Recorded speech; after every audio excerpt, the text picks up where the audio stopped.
Hello, welcome back to our channel. তো আজ অনেক দিন পর আমি এসেছি দীপানিদাদের বাড়ি।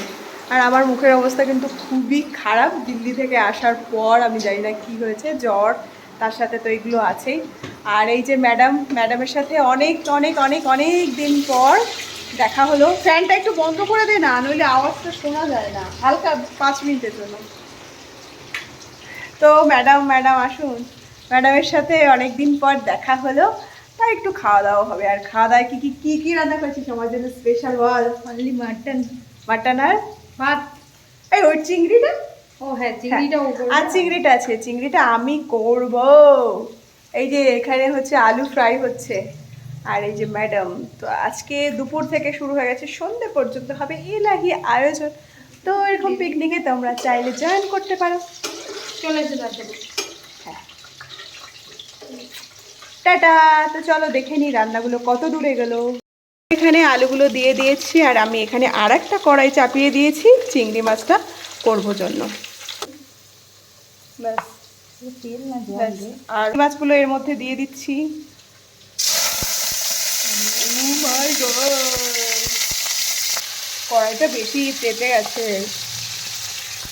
বললাম একটু চিংড়িগুলো বড় বড় আনতে, পাইনি বড়। তো যাই হোক, শোনো, আমার চিংড়ি মাছের মালাইকারি আমার রেসিপিটা কিন্তু হালকা হালকা আমার খুবই স্পেশাল, কারণ এই রেসিপিটা আমার বাড়ির সবাই, বিশেষ করে পুগু, খুব পছন্দ করে। আর তোমাদের সাথে শেয়ার করি আজকে। দিয়ে দাও মাটন, আস্তে ঠপ করে পড়বে।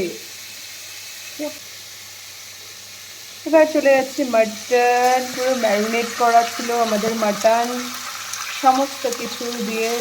এটা দীপানিদার স্পেশাল রেসিপি, আর এটা হবে নীলম স্পেশাল রেসিপি।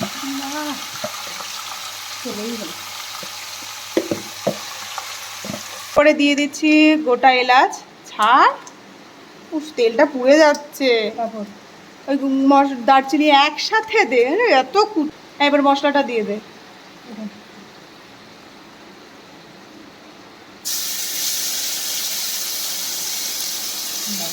তো এই মশলাটা একটু ভালো করে কষে আসলে তার মধ্যে চিংড়িগুলো দেব, আর সেই সাথে কিন্তু আমাদের মাংসটাও হচ্ছে। তো কিছু সময় পর আবার দেখাই, একটু কষাতে হবে। এই দেখি কত দূর মাংস কষছ।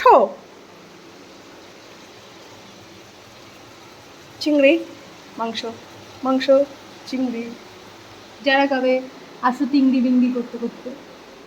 রাঁধুনি এমনি সচরাচর রান্না করে না, দিন বিশেষে একদম বিশাল একটা রাঁধুনি হয়ে যায় উনি। বাড়ি আবার কি, আমি কি দেখতে বলেছি? ভাতটা চাপাতে হবে তো। চিংড়ি মাছের গ্রেভিটা একদম রেডি হয়ে গেছে, এবার মাছগুলো দিয়ে দে।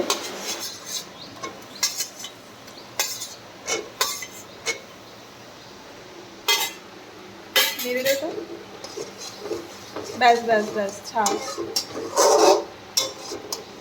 তো আমাদের চিংড়ি মাছটা রেডি, চিংড়ি মাছটা হয়ে গেছে, আর মাটনটাও প্রায় হয়ে এসছে। চিংড়ি মাছটা নামাবো তো অন্যটাও কিছুতে পাত্রে। যা জোর বৃষ্টি হচ্ছে, হেভি বৃষ্টি হচ্ছে। আর এদিকে আমাদের মাটনটাও একদম রেডি হয়ে গেছে। ওপর দিয়ে একটু ধনেপাতা ছড়িয়ে এটাকে ঢেকে রেখে দেওয়া হবে। বাহ, কি দারুণ কালার লাগছে রে, দারুণ। তো পারিস তুই কাটতে? এই তোর থেকে ভালো বাটি।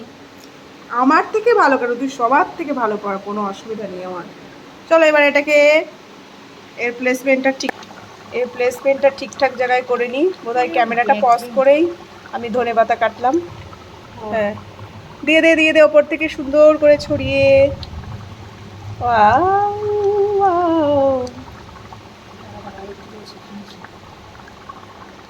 বাহ, পাতলা পাতলা ঝোল, মাটনের ঝোল, আর তার সাথে সাদা সাদা ভাত। ও, এখনো স্নান করেনি? না, আমি অনেক আগে স্নান করেছি, সকাল তখন 7:30 বাজে। ওটা কোনো সকাল না, আমি উঠেছি 6টার সময়। আমি উঠেছি 6টার সময়। উঠে তুই কি করিস? পুগু তোমার কথা কিন্তু খুব মনে পড়ছে এই চিংড়ি মাছগুলো খেতে গিয়ে আমাদের মনে পড়বে, তাই তো? আর মাটন খেতে গিয়ে আমার দিদির কথা মনে পড়বে, আমাদের পুগু তো আবার মাটন খায় না। আমার দিদি ওরকম বলে না, তুই সবসময় আমার দিদিকে ওরকম বলিস কেন রে? আমি তোকে কি শিখিয়েছি? আমার দিদিকে ওরকম বল, আমার দিদিকে ওরকম বল, তাই শিখিয়েছি তো? কি শিখিয়েছি? দিদিকে বলবি না। আমি কখন বলেছি? দিদিকে অলরেডি আমি কালকে বলে দিয়েছি। এই বল, তোকে আমি বলেছি না? তুই কমেন্ট জানি না। তুই কিন্তু অবশ্যই কমেন্ট করবি যে আমি তোকে জানিয়েছি কি জানাইনি কালকে। থাকে কে এখানে কি করতে থাকে? আচ্ছা, একটা বাড়িতে তো জামা কাপড় থাকে, এখানে থাকবে না? থাকে না গিয়ে তাহলে এখানে কি আছে? আসি পিকনিক করে চলে যাই। এখন কি কি জন্য পিকনিক হচ্ছে? কি স্পেশাল পিকনিক? এটা অনেকদিন দেখা হয়নি তাই ও আমাকে বলেছে তাই। আমার ঠোঁটটা একদম ভালো লাগছে না। তারপরে আবার কালকে আমাদের Video স্কুলে pause. কোথায় পজ? স্কুলে আবার গার্জিয়ান মিটিং কালকে রবি সোম মঙ্গল 3 দিন আমার স্কুলে গার্জিয়ান মিটিং। হ্যাঁ, দিন হাওয়া।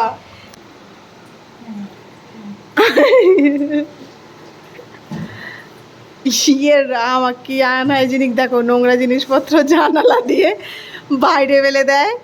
ছি ছি ছি ছি ছি ছি ছি। তো এই যে কলা পাতাও রেডি হয়ে গেছে, আর এখানেও আলাদা করে কিছু করতে হবে না। হ্যাঁ, এর উপরেই ভাতটা একটা কিছুতে নিয়ে আয়। তো আজকের আমাদের মেনু একদম সমস্ত কিছু কমপ্লিট। এখানে আছে স্যালাড, এটা আছে চিংড়ি মাছের মালাইকারি। এত রেড রেড লাগছে কেন? মালাইকারি, ভাত একদম সাদা ভাত, আর এটা আছে লাল লাল মাংসের ঝোল, মাটন।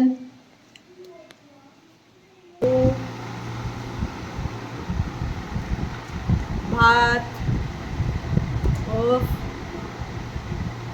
কি দারুণ, কি দারুণ প্লেটিং হচ্ছে। সবুজ পাতায় যে কি দারুণ কালার আসছে, তুই দেখ। ও, আমার তো মুখে জল চলে এসছে, এতগুলো দেখ।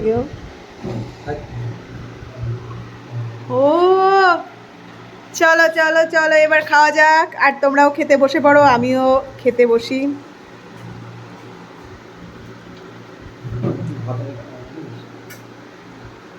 দেখছি এই যে এই যে এই যে ঠিক আছে ঠিক আছে নে, খাও খাও খাও টাটা বলে দেন। বাবা, এটা মিষ্টি আমার প্লেটটা দেখ। বল এবার, বল বল, এই কেমন খেয়েছিস বল? খুব সুন্দর চিংড়ি মাছের মালাইকারিটা, যেটা না, শুধু চিংড়ি মাছটা সব কটাই ভালো হয়েছে। মাটনটা ঠিক আছে, ওটা আমি বলবো না, যেহেতু আমি রান্না করেছি। আর চিংড়ি মাছটা আমি লাস্টবারেও এখনো খেলাম চেটে। দারুণ খুব হয়েছে। সুন্দর সুন্দর সুন্দর। ও, আমারও তো মাটনটা সেই লেগেছে। তো চলো ঠিক আছে, আজকের মতো ব্লগটা এই পর্যন্তই। ভালো লাগলে অবশ্যই একটা লাইক করে দিও। Till then tata.